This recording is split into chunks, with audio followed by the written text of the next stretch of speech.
오늘 본문 시편 26편은 다윗이 대적의 핍박과 공격으로 엄청난 환난을 당할 때 하나님께 구원을 간구하기 위해 쓴 시입니다. 학자들은 본문이 압살롬의 반역이나 세바의 반역 또는 그에 준하는 대적이 공격이 있었을 때의 지은 시라고 추정하고 있습니다. 다윗은 엄청난 고통과 아픔 속에 있었습니다. 그런 상황 속에서 하나님께 도움을 호소하는데요.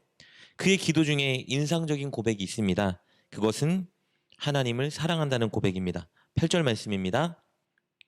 여호와여, 내가 주께서 계신 집과 주의 영광이 머무는 곳을 사랑하오니. 다윗은 고난과 아픔 속에 하나님이 계신 집과 주의 영광이 머무는 곳을 사랑한다고 고백하고 있습니다. 하나님이 계신 집, 그리고 주의 영광이 머무는 곳은 바로 성전을 의미합니다.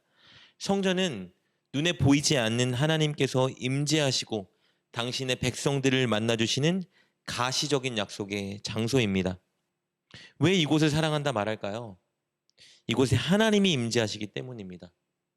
성전, 성소 그 자체를 다윗이 사랑하는 것이 아니라 그곳에 하나님이 임재하시고 머물리시기 때문에 그곳을 사랑한다고 고백하는 것이죠.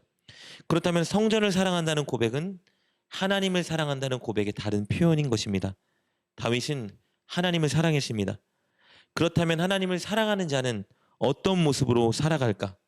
오늘 본문의 다윗이 바로 그 모습을 보여줍니다. 우리 1절, 2절 말씀입니다. 내가 나의 완전함에 행하여 싸우며 흔들리지 아니하고 여호와를 의지하여 싸우니 여호와여 나를 판단하소서. 여호와여 나를 살피시고 시험하사 내 뜻과 내 양심을 단련하소서. 다윗은 완전함에 행했다고 고백합니다. 그리고 하나님만 의지했다고 고백하죠. 이 고백은 자신이 하나님만 의지하여 하나님의 뜻과 하나님의 말씀대로 살았다는 고백입니다. 그리고 자신이 그렇게 살아온 삶을 하나님 바로 당신께서 살펴주시고 판단해달라고 호소하고 있습니다. 그런데 오해하지 말아야 될 것은요. 다윗은 자신이 죄가 아예 없는 온전하고 완전한 의인이라고 주장하는 게 아니라는 겁니다. 자신이 연약하고 온전할 수 없는 것을 그는 누구보다 잘 알고 있습니다. 그러나 그는 늘 하나님을 인식하려고 노력했고 하나님의 뜻을 따르고 순종하기 위해 누구보다 애썼다고 고백하고 있는 것입니다. 연이어 다윗은 1절에서 고백한 것처럼 자신이 어떻게 완전함에 행하였는지 좀 더 구체적으로 언급하기 시작합니다. 먼저 다윗은 자기 앞에 있는 하나님의 인자하심, 즉 하나님의 사랑을 바라보며 늘 하나님의 진리의 말씀을 쫓아 행했다고 고백합니다. 3절 말씀입니다.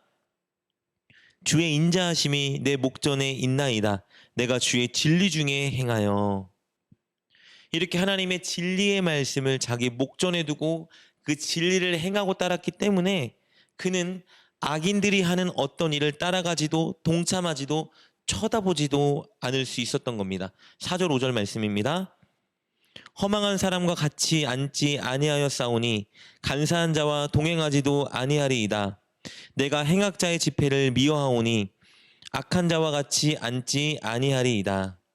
4절의 허망한 사람은 하나님의 말씀이 아니라 세상의 욕심을 쫓아서 사는 사람을 의미합니다.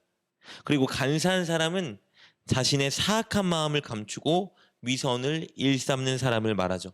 다윗은 그런 허망한 사람, 간사한 사람, 그리고 악한 사람들의 모습을 부러워하지도 않았고요. 본받지도 않았고요. 함께하지도 않았고 아예 쳐다보지도 않았습니다. 왜냐하면 그의 시선은 하나님의 말씀에 머물러 있었기 때문이고 말씀만 따랐기 때문입니다.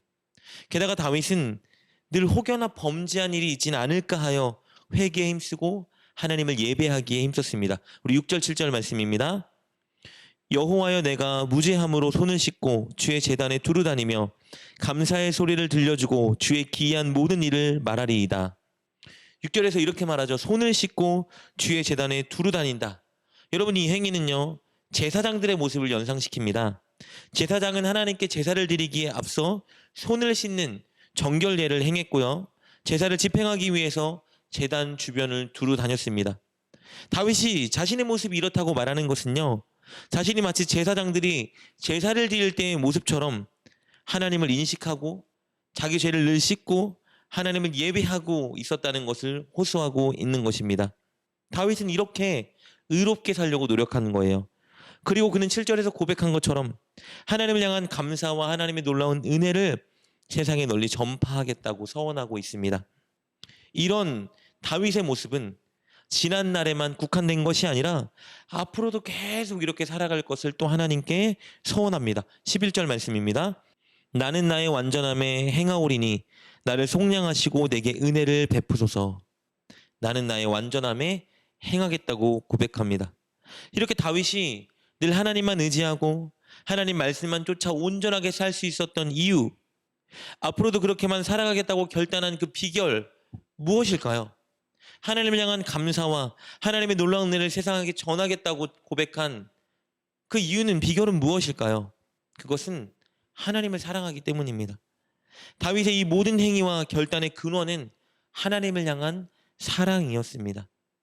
다윗이 하나님께 자신이 의롭게 살았으니, 완전하게 살았으니 자신을 살펴보고 판단해달라는 호소는 결국 내가 의롭게 잘 살았습니다라고 말하는 것이 아니라 하나님을 사랑하는 나의 마음을 알아주십시오라고 간구하고 있는 것이죠. 이렇게 하나님을 사랑하는 마음으로 하나님께 순종하기 위해 노력한 다윗은 이제 하나님께서 그를 구원해 줄 것을 확신하며 노래합니다. 12절 말씀입니다. 내 발이 평탄한 데에 섰사오니 무리 가운데서 여호와를 송축하리이다. 자신의 발이 평탄한 곳에 있다고 하는데요, 여기서 평탄한 곳은 안심하고 뛰어놀 수 있는 넓은 평지를 말합니다. 즉 구원받은 것을 의미하죠. 하나님이 구원해 줄 것을 확신하고 기대하고 하나님을 찬양하고 있는 것입니다. 다윗은 이렇게 하나님을 사랑하는 사람이었습니다. 하나님을 사랑하기에 하나님만 의지했고 하나님의 말씀대로만 살려고 노력했습니다. 죄를 쳐다보지 않았습니다. 하나님을 사랑하기에 하나님의 은혜를 전하겠다고 결단했고 하나님께 구원을 간구했습니다. 이것이 하나님을 사랑하는 사람의 모습인 것이죠. 사랑하는 여러분, 우리가 하나님을 사랑하는 사람이 되었으면 좋겠습니다. 의무감으로, 사명감으로, 혹은 복을 얻겠다는 마음만으로는 결코 하나님 말씀에 순종할 수 없습니다. 죄를 멀리할 수 없습니다. 하나님을 전하고 사람들에게 하나님을 노래할 수 없습니다. 하나님을 사랑할 때, 그때 우리는 죄를 멀리하고 하나님 말씀에 순종할 수 있습니다. 하나님을 사랑할 때, 그때 우리는 사람들에게 하나님의 은혜를 전하고 노래할 수 있습니다. 이 시간 하나님을 사랑하는 마음을 달라고 기도했으면 좋겠습니다. 그리고 하나님을 사랑하는 마음으로 다윗처럼 늘 온전함에 행하기 위해 노력하는 우리가 될 수 있기를 주님의 이름으로 축복합니다. 기도하겠습니다. 하나님, 우리에게 하나님을 사랑하는 마음을 주옵소서. 하나님을 사랑하기 때문에 하나님 말씀에 순종하고 죄의 길에 서지 않고 늘 회개하는 우리가 되게 하여 주옵소서. 하나님을 사랑하기 때문에 늘 하나님의 은혜를 전하고 구원을 확신하게 하여 주옵소서. 예수님의 이름으로 기도드립니다. 아멘. 오늘 말씀을 통해 깨닫고 결단한 것은 무엇입니까? 그것을 붙들고 하나님께 기도합시다. 그리고 그렇게 실천하며 하루를 살아가는 여러분 되시길 주님의 이름으로 축복합니다.